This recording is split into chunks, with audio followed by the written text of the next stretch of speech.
Hi everyone. So welcome once again to my channel, YouTube channel. I am Anil Joshi. Today I am coming back to you with slightly different topic. Different because it is not exactly related to academics, but at the same time, it is extremely important for the students. Because ultimately after studying, we are interested in making money, right? We all are interested in earning for ourselves as well as our family members. And for that, one of the critical things that we must master is the art of investment. And that is why today I have invited one expert in this whole investment planning field, because I thought this is extremely important for the students. Students must understand the relevance of investing at an early age.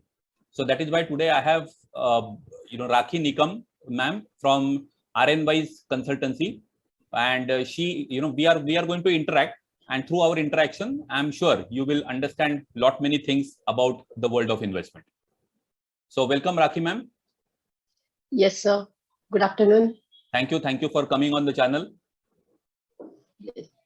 And ma'am, the first question that usually the students have in the mind is, what is this investment all about? Savings and investment, ये दोनों के बीच में फर्क क्या है? So if you can, start with that basic thing, and then we will gradually go to the details. Yes, sure.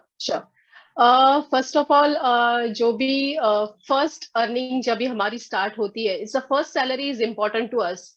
तो वही salary को हम लोग एक शुरुआत से डिसिप्लिन वे से उसको allocate करें, तो आगे जाके हम लोग अच्छे या वेल्थ क्रिएट कर सकते हैं. तो इसी के लिए पहले वो जानकारी करने के पहले हमें सेविंग्स और इन्वेस्टमेंट्स के बारे में जानकारी होनी बहुत जरूरी है, क्योंकि यहाँ पे हम लोग गलती करते हैं. तो सेविंग्स ऐसे है जहां पे मेरा इनकम स्टार्ट हो गया, उसमें से मैंने एक्सपेंसेस माइनस किए और जो बचा हुआ है उसे मैंने सेविंग्स कर लिया. उसको बचत बोला जाता है, हिंदी में हम या मराठी में हम लोग बचत बोलते हैं. और इन्वेस्टमेंट जो ऐसी चीज है, बचत की हुई पैसा जो है वो हम लोग कहीं पे निवेश करते हैं. निवेश किसके लिए? तो जो भी मेरी आर्थिक लक्ष्य है, जो आने वाले 5 साल में, 10 साल में, 15 साल में, तो वहां पे मैं मेरा पैसा निवेश करती हूँ. तो सेविंग्स करते वक्त सेविंग्स होना भी जरूरी है, क्योंकि सेविंग्स करेंगे ही तो इन्वेस्टमेंट होने वाला है आगे. तो सेविंग्स क्यों करना चाहिए? तो एक तो इमरजेंसी कहीं पे भी आ सकती है, जैसे कोरोना ने हमें दिखा दिया कि इमरजेंसी के वक्त सेविंग्स होना बहुत जरूरी है. तो ये सेविंग्स हम लोग कहाँ रखेंगे? तो हम जहाँ पे ऐसे आर्थिक साधन बोलते हैं जहाँ पे हम लोग इजीली उसको लिक्विडेट कर सकते हैं, जो है अपना regular bank account, recurring account या फिक्स्ड डिपॉजिट या पीपीएफ अकाउंट. यहाँ पे आप सेविंग जैसे इंस्ट्रूमेंट्स ले सकते हैं. लेकिन जब भी निवेश करने की टाइम आ जाता है, तो उसके लिए आपको share market, mutual fund, bond, इसमें इन्वेस्टमेंट करना बहुत जरूरी है. अभी वहां पे वो क्यों मैं जरूरी है ऐसे बोल रही हूँ. सेविंग्स इंस्ट्रूमेंट्स के जो भी इंटरेस्ट रेट्स है, वो हमें जो रिटर्न्स देते हैं वो इन्फ्लेशन जो रेट रहता है, महंगाई का दर, उसके बराबर या उसके नीचे हमें रिटर्न्स देता है. लेकिन मुझे ऐसा इन्वेस्टमेंट चाहिए जो मुझे इन्फ्लेशन के ऊपर रिटर्न्स देवे. तो वो है शेयर मार्केट या म्यूचुअल फंड, जहां पे आपको इन्फ्लेशन बीट करके इन्वेस्टमेंट रिटर्न्स देते हैं. सेविंग्स करते वक्त मुझे कौन से चीजों के लिए सेविंग्स करनी चाहिए? एक तो मैंने कहा इमरजेंसी कभी भी आती है, तो इमरजेंसी फंड बनाना है तो सेविंग्स के माध्यम से आप बना सकते हो. या कुछ ऐसे मुझे गारंटेड इंस्ट्रूमेंट चाहिए तो मैं सेविंग्स का इंस्ट्रूमेंट्स ले सकती हूँ. लेकिन मुझे रिस्क भी लेना है और रिवार्ड्स भी कमाने हैं, तो मुझे इन्वेस्टमेंट करना बहुत जरूरी है. और जो है एक शेयर बाजार के थ्रू डायरेक्ट इक्विटी में भी कर सकते हैं, या म्यूचुअल फंड या बॉन्ड जो आते हैं उससे कर सकते हैं. राइट. तो जो नजदीकी जो लक्ष्य है अपने, उसके लिए आप सेविंग्स करो, और दूर के लक्ष्य है जिसके लिए 5, 10, 15 साल है, उसके लिए निवेश करो. ये मैं बताना चाहती हूँ, ये दोनों में डिफरेंस है. And as your tagline says, मैं ये कहूँगा कि savings is basically nothing but when your income is higher than expenses, the difference is nothing but savings. But investment से क्या होता है? We help to grow our own money from our money. Correct. That is what Yes, investment yes, yes. does for us. Right. So, Yeah. Yes, the yes. other question that students usually have in mind, or many times they ask, is that why should I start the investment at an early age? अभी तो मैं I have just started earning. अभी तो मेरे खेलने कूदने की उम्र है. So I want to enjoy my life. So where is the question of saving and investment? वो saving और investment 40-45 साल का होने के बाद मैं सोचना शुरू करूंगा. So on this, what will you say? Actually जितना हम लोग निवेश करना चालू करेंगे उतना अच्छा है, क्योंकि अपने जल्दी से जल्दी हम लोग अपने पैसे को काम पे लगाते हैं. हम लोग तो काम करते ही है, लेकिन अपने पैसों भी काम करने के लिए लगाना चाहिए. यानी अपना पैसा मल्टीपल होने के लिए अपने पास अर्ली जितना शुरुआत हम लोग जल्दी करें उतना अच्छा रहता है. और अर्ली एज में क्या होता है कि हम लोग इंडिपेंडेंट रहते हैं, हमारी फैमिली रिस्पॉन्सिबिलिटी ज्यादातर होती नहीं है. तो जितना हो सके हम लोग उसको इन्वेस्ट करेंगे तो वो पैसा मल्टीपल होने के लिए उसको टाइम ज्यादा मिलता है, अपना पैसा मल्टीपल होने के लिए. अभी यहाँ पे ये पूछा जाता है कि अभी फर्स्ट सैलरी आ गया, फर्स्ट सैलरी आने के पहले हम लोग उसका अलोकेशन कर देते हैं, मुझे आईफोन लेना है, मुझे कार के लिए कुछ अलोकेशन करना है. तो ये बराबर है, आपके आर्थिक लक्ष्य बराबर है, लेकिन उसके साथ आपको निवेश करना भी बहुत जरूरी है. अभी वो निवेश कितना होना चाहिए वो भी पता होना चाहिए कि मैंने पूरा सैलरी तो आ गया तो पूरा सैलरी में मेरे ऊपर खर्चा नहीं करूंगी, तो मुझे कुछ ना कुछ उसको अलोकेशन करना है. तो वहां पे मैं लोगों को बोलती हूँ it's a 50-30-20 rule of your money, जहां पे आपका बेसिक सैलरी जो मंथली आ रहा उसमें से 50% आपको इसेंशियल्स जो रहते हैं अपने जैसे रोज की जो हमारी चलाने के जो हमें चीजें लगती है उस पे खर्चा होना चाहिए. जैसे हम लोग बोलते हैं मराठी में अन्न वस्त्र निवारा, तो इंपॉर्टेंट है, इसेंशियल्स थिंग्स पे खर्चा होना चाहिए. अभी इसेंशियल थिंग्स में और भी आ गया है, जैसे हमें इंटरनेट कनेक्शन चाहिए, ट्रैवलिंग हमें बहुत जरूरी है. तो इसके लिए अपना खर्चा जो है अपने इनकम के 50% होना बहुत जरूरी है. 30% अपना वॉन्ट्स में जाना जरूरी है. अभी या वॉन्ट्स में चाहत, मुझे चाहत है, चाहत कैसे, जैसे मेरे पास क्लोथ्स तो है, इसेंशियल्स में मेरे पास क्लोथ्स तो आ गए, लेकिन मुझे ब्रांडेड क्लोथ्स लेने तो यहाँ पे मुझे सोचना पड़ेगा मुझे कितना मैं सैलरी के मेरे कितना मैं अप टू कितना खर्चा कर सकता हूँ. जैसे अभी मुझे आईफोन अपग्रेड, मुझे अपडेटेड फोन्स लेना है या कुछ कार लेनी या बाइक लेना है, तो उसके लिए मुझे ये जो वांट्स है, चाहत है, मैं उसके अलावा भी जी सकता हूँ, लेकिन इसके लिए मुझे देखना पड़ेगा कि मैं कितना खर्चा कर सकता हूँ. तो वो 30% है. और 20% आपका कंपलसरी आपके सेविंग्स एंड इन्वेस्टमेंट के लिए जाना बहुत जरूरी है, क्योंकि आज के दौर पे आप देखोगे पेंशन्स आने वाले सालों में हम लोग शायद रिटायरमेंट होंगे, तो रिटायरमेंट का कॉर्पस अभी से हम लोग जमाना चालू करेंगे तो वो आगे जाके आपको तकलीफ नहीं होगी. तो 20% आपके दूर के लक्ष्य है, जैसे मैंने अभी जस्ट बताया सेविंग्स एंड इन्वेस्टमेंट, तो वो इन्वेस्टमेंट्स के लिए जाना बहुत जरूरी है.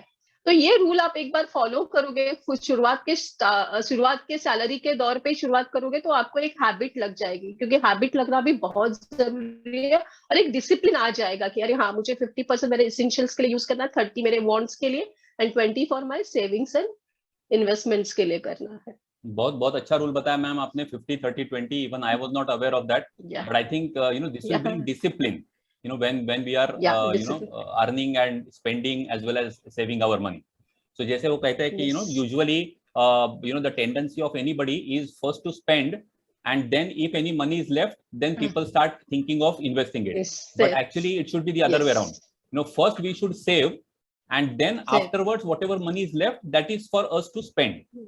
I think that should be the habit that everybody should inculcate. Right? So excellent.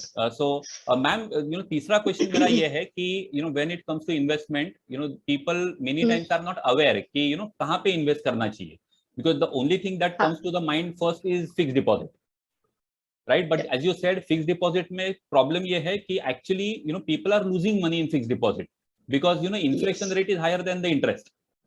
उसके ऊपर interest के ऊपर tax जाता है, तो जो हाथ में बचता है that is not sufficient to take care of the inflation also. So if you can tell us, what are the broad areas where we can think of making the investment? जैसे अभी मैंने कहा सेविंग्स और investment, savings के लिए कुछ जैसे instruments मैंने बताया है, बैंक एफडी है, पीपीएफ अकाउंट है, या आप रिकरिंग अकाउंट खोल सकते हैं, लेकिन वहां पे एक चीज है, एक अपना साइलेंट किलर है। जैसे बॉडी में अपने एक साइलेंट किलर रहता है, किसी को डायबिटीज हो जाता है तो डायबिटीज अपना अंदर से अपना शरीर पूरा खा जाता है, वैसे इन्वेस्टमेंट का एक हम लोग इसको साइलेंट किलर बोलते हैं, वो है इन्फ्लेशन, महंगाई। आप आज के दौर पे भी आप देख रहे हो, आजकल हर लोग बोल रहे हैं अरे महंगाई बढ़ गई है, महंगाई बढ़ गई है। आज महंगाई का दर भी 8.50 हो गया है। सो ऐसे टाइम पे आज आप देखोगे बैंक रेट, इंटरेस्ट रेट कितना चल रहा है, जो चल रहा है वो 5 to 7% है। So it's below the inflation rate. तो मुझे ऐसा इंस्ट्रूमेंट चाहिए जो मेरे इन्वेस्टमेंट मीन्स इन्फ्लेशन को बीट करके रिटर्न देवे। तो उसके लिए मुझे निवेश करने की जरूरत है। निवेश करने के लिए आज जैसे अभी कोरोना में भी बहुत सारे लोग शेयर मार्केट या म्यूचुअल फंड के तरफ गए हुए, लेकिन वहां पे भी उन्होंने जो पैसा कमाया वो शॉर्ट पीरियड में उनको रिटर्न्स आ गए, लेकिन it is inflation beating returns आ गए। ओके, सो यहाँ पे आपको एक जैसे मैं एज ए नया निवेशक हूँ तो मुझे ये जानकारी लेनी बहुत जरूरी है। आजकल all information is on the finger tips. जैसे आप मोबाइल पे डालो, एक इंफॉर्मेशन चाहिए तो आपको वहां पे मिल जाती है, पहले जैसा नहीं है। लेकिन एक हमें अभी एक अवेयर इन्वेस्टर होना बहुत जरूरी है। अभी इन्वेस्टमेंट करना है या सेविंग्स करना है, इसके लिए बहुत सारे मायने भी आ जाते हैं। आपका एज भी देखा जाता है, आप कौन से एज पे हो, आपके ऊपर कितने लोग फाइनेंशियली डिपेंडेंट है वो देखा जाता है, और आप कितना रिस्क लेना चाहते हो, और जो लक्ष्य के लिए आप इन्वेस्ट करना चाहते हो वो कितने सालों में आपको चाहिए, उसके अनुसार मार्केट में जो इंस्ट्रूमेंट्स है वो आप चूज कर सकते हो। जैसे मैं शेयर मार्केट या म्यूचुअल फंड के बारे में बोलूंगी तो 1 साल के लिए ये रिटर्न देने वाले इंस्ट्रूमेंट्स नहीं है। इसको एटलीस्ट आपको 5 साल के तौर पे जो भी आपके आर्थिक लक्ष्य है उसके लिए निवेश करना चाहिए। हाँ, तीन साल के अंदर या 2 साल के अंदर है तो आपको सेविंग जैसे इंस्ट्रूमेंट चूज करने चाहिए, जो बैंक एफडी है या रिकरिंग अकाउंट है, या म्यूचुअल फंड में एक अच्छा ऑप्शन है लिक्विड फंड, वो भी आपको अच्छा रिटर्न्स देते हैं। Mutual fund, there is 2 types of mutual fund है, डेट एंड इक्विटी। हम लोग इक्विटी में इन्वेस्ट करते हैं, लेकिन डेट जैसा भी इंस्ट्रूमेंट है जो बैंकों जैसा मुझे रिटर्न्स देता है या बैंक से ज्यादा इन्वेस्टमेंट्स रिटर्न्स देते हैं। तो ऐसे इंस्ट्रूमेंट्स में आपको अलोकेशन करना चाहिए, लेकिन your investment is always diversified. एक ही इंस्ट्रूमेंट्स को पकड़ के मत रखिए, क्योंकि अपने यहाँ बहुत ऐसे देखा जाता है, इंश्योरेंस तो इंश्योरेंस ही लेते हैं, लेकिन नहीं, ऑल बास्केट्स में आपके अलग अलग इंस्ट्रूमेंट्स होने चाहिए। हम ऑलवेज बोलते हैं कि don't keep all the eggs in one baskets. तो वो बास्केट गिर गया तो पूरा अंडा जो है वो एग्स फूट जाएंगे। वैसे ही है, एक बास्केट खराब हो गया, सपोज बैंक अच्छा नहीं दे रहा, लेकिन मेरा म्यूचुअल फंड एसआईपी के रूट से द्वारा मुझे अच्छे रिटर्न्स मिल रहे हैं। So always your investment is diversified. आपका अच्छा निवेशक होने का यही एक नजरिया है कि आप कितने आपके एसेट्स अलोकेट कर रहे हैं, इसके ऊपर भी डिपेंड रहता है। सो आपके रिस्क अपेटाइट्स, आपका टाइम हॉरिजॉन और आपका रिस्क लेने की कैपेसिटी, इसके अनुसार आप मार्केट में जो इंस्ट्रूमेंट्स है वो चूज कर सकते हैं। Correct, very well said. So आपने जो बताया कि your diversification, students, I think this is extremely important, because जैसे आप सब लोग सुनते हो, म्यूचुअल फंड का जब एडवर्टाइजमेंट आता है तब इनिशियली एक वो सेंटेंस फास्ट कहा जाता है, it is subject to market risk, read your offer document carefully before investing. तो कोई भी इन्वेस्टमेंट एवेन्यू होगा तो उसमें रिस्क तो होता ही है, without risk you can not have reward. तो उसी के लिए मैम ने बताया कि ये डाइवर्सिफिकेशन होना जरूरी है, so that even if there is a risk it gets divided among multiple channels, and वो करना बहुत जरूरी है। नहीं तो सभी लोग, जैसे मैम ने बताया, सिर्फ शेयर्स, मतलब सिर्फ शेयर्स में ही डालते हैं, they don't invest in mutual fund, they don't invest anything in FD, तो वैसे नहीं चलेगा। Some students, I mean some people are completely risk averse, तो वो सिर्फ एफडी में इन्वेस्ट करेंगे, तो उसके वजह से क्या होगा, in fact their money will not grow, in fact they are losing the money. तो ऐसे कोई एक्सट्रीम स्टेप मत लेना इन्वेस्टमेंट वर्ल्ड में, because if you take that extreme step it is very very dangerous. So diversification is another good point that ma'am has told us today. So ma'am, my last question, for this video to you, कि आज अभी आजकल as you said, investment is available at the click of a button. घर बैठे बैठे आप website पे या ऐप पे क्लिक करो and you can make the investment. तो ऐसे सिनारियो में आप जैसे इन्वेस्टमेंट एडवाइजर जो है, जो एक्सपर्ट इन्वेस्टमेंट एडवाइजर्स है, वो क्या रोल प्ले करते हैं? What can you do for the other people as well as investors? Yes, nice question sir. Actually कैसा है, आज ऑनलाइन बहुत सारे प्लेटफॉर्म है, म्यूचुअल फंड भी है, even you can purchase on online direct mode, या इंश्योरेंस आप पॉलिसी बाजार के द्वारा प्लेटफॉर्म से ले सकते हैं। लेकिन इसमें कैसा है कि इसमें मुझे इन डेप्थ नॉलेज खुद को तो नहीं रहता है, मैं वो फील्ड की नहीं हूं, तो मैं वो नॉलेज नहीं है। ऑनलाइन भी लिया मैंने, आजकल म्यूचुअल फंड मैंने लिया, लेकिन म्यूचुअल फंड मैंने यहाँ पे बहुत सारे पैरामीटर्स बताए थे कि यहाँ पे आपका रिस्क टेकिंग कैपेसिटी देखा जाता है, टाइम हॉरिजन देखा जाता है। ये सब देख के आपको म्यूचुअल फंड हमारे द्वारा मिल सकते हैं, क्योंकि ये यहाँ पे मैंने इन्वेस्ट तो कर लिया, लेकिन अभी जो मार्केट गिर रहा है उसके उसी टाइम पे मुझे कहीं पे स्विच करना है क्या, या मुझे कुछ अच्छे जो प्रोटेक्टिव इंस्ट्रूमेंट्स में मुझे मेरा पैसा इन्वेस्ट स्विच करना है क्या, ये सब जो मदद जो है वो आपको एज एन एडवाइजर दे सकता है। क्योंकि एक कैसे हम लोग अभी तक पर्सनल टच हमारे इंडिया में बहुत लोगों को चाहिए रहता है, हाँ वो रहेगा तो वो कर सकती है। तो वैसे ही है, आप ऑनलाइन भी पॉलिसीज लेते हैं, तो ऑनलाइन पॉलिसीज में भी अब बाद में कहीं कुछ हो जाता है तो आगे पीछे मुझे कुछ मेरे फैमिली को गाइडेंस करने वाला पर्सन भी होना चाहिए। क्योंकि ऑनलाइन से लिया हुआ कस्टमर केयर तो आपको नहीं करेगा, वो फोन से ही आपको इन्फॉर्मेशन देगा, ये करो ये करो ये करो। लेकिन मेरी फैमिली उतनी अवेयर है क्या आगे जाके वो कुछ करे? तो इसके लिए एक पर्सनल एडवाइजर होना बहुत जरूरी है। और ये तौर पे मैं ऐसे बोलूंगी कि अभी पर्सनल एडवाइजर है तो हम लोग स्टेप वाइज आपको बताते हैं क्या क्या होना जरूरी है। जैसे फर्स्ट हमने बताया था कंटीजेंसी फंड होना बहुत जरूरी है। इमरजेंसी फंड क्यों जरूरी है? क्योंकि आज के दौर पे फिर से कोरोना सपोर्ट हीट हो गया, हम लोग फिर से घर पे बैठे, तो मुझे मेरा घर चलाने के लिए मेरा एक कंटीजेंसी फंड या इमरजेंसी फंड होना बहुत जरूरी है। तो ये सब जो प्रोसेस है ना, वो एक जो फाइनेंशियल एडवाइजर ही वो आपको बता सकता है। आप जाओगे करोगे तो आप क्या डायरेक्टली म्यूचुअल फंड ले लोगे, लेकिन म्यूचुअल फंड कितना सही है आपके लिए ये बताएगा कौन? तो एक एडवाइजर ही बताएगा कि कौन सा म्यूचुअल फंड आपके लिए सही है। क्योंकि मार्केट में 59,000 प्लस म्यूचुअल फंड स्कीम्स है, तो उसमें से मुझे मेरे लिए कौन सा अच्छा है वो भी बहुत जानना जरूरी है। तो ये हमारा इमरजेंसी फंड हो गया। सेकंड, हम लोग गाइड करते हैं कि आपका रिस्क प्रोटेक्शन करो। रिस्क प्रोटेक्शन मीन्स मैं बीमार हो जाती हूँ तो मेरे पास अच्छा नहीं, मुझे हेल्थ इंश्योरेंस दे रही है लेकिन वो इनफ है कि नहीं वो भी जानना जरूरी है। मेरी फैमिली जैसे अभी शुरुआत में मैंने जॉब तो शुरुआत कर ली, लेकिन वो जो पेमेंट है मेरा 25,000 का पेमेंट है, लेकिन क्लेम मेरा हेल्थ इंश्योरेंस का क्लेम आ गया 1 लाख। तो ऐसे टाइम पे मेरे पास उतना सेविंग्स नहीं है, तो मेरे पास एक अच्छा सा हेल्थ इंश्योरेंस होना जरूरी है। दूसरा है टर्म प्लान, हम लोग सजेस्ट करते हैं। अभी term plan is a risk protection for our life. Okay, आज मैं जो कमा रही हूँ, मेरे ऊपर फैमिली चल रही है मेरी, तो मैं नहीं रहूंगी तो मेरे एब्सेंस में मेरी फैमिली वैसे ही स्टैंडर्ड ऑफ लिविंग होना चाहिए उनका, तो उसके लिए टर्म इंश्योरेंस होना जरूरी है। तो these all the steps of your financial planning, ये शायद आप खुद करोगे तो वो नहीं जान पाओगे। तो ये सब जो है वो एक एडवाइजर ही जो है, जो सालों साल ये फील्ड में काम कर रहा है, वही आपको एडवाइस कर सकता है। अगेन ये जो इंस्ट्रूमेंट्स है जितने जल्दी आप लोगे उतना बहुत अच्छा है, क्योंकि हेल्थ इंश्योरेंस लाइफ इंश्योरेंस में प्रीमियम बहुत कम हो जाते हैं आप बिलो 25 है तो। एंड देन आपका fourth stage is your investments. तो आपके गोल्स कौन से हैं, शॉर्ट टर्म है लॉन्ग टर्म है, ये उसके लिए आपको कौन से इंस्ट्रूमेंट्स लेने चाहिए, ये एक फाइनेंशियल एडवाइजर आपको अच्छी तरह बता सकता है। तो ये बहुत सारे वो उसकी एक्चुअली उसकी मदद हो सकती है आपको फाइनेंशियल प्लानिंग में। आप खुद इतने अवेयर हो तो आप खुद कर सकते हो, लेकिन उतना फील्ड आपका नहीं है तो आप एक अच्छे से इन्वेस्टमेंट एडवाइजर की मदद ले सकते हैं। तो Absolutely ये रोल प्ले करता है। correct. So Yes. I think students, if you ask me, there are two big takeaways from this session today. One is you need to have patience in the investment. हम जब पैसा कमाने की जब बात करते हैं तब हमेशा हमको वॉरेन बफे याद आता है, बट डोंट फॉरगेट कि वॉरेन बफे ने at the age of 11 he started investing, and by the time he became 65 उनके पास $3 or $4 billion थे। बट उन्होंने 11th एज में उन्होंने इन्वेस्टमेंट स्टार्ट किया था। हम में से कितने लोग 11th एज में इन्वेस्टमेंट स्टार्ट करते हैं? कभी सोचा भी नहीं होता है तभी इन्वेस्टमेंट के बारे में। Till we graduate we never think of saving and investment.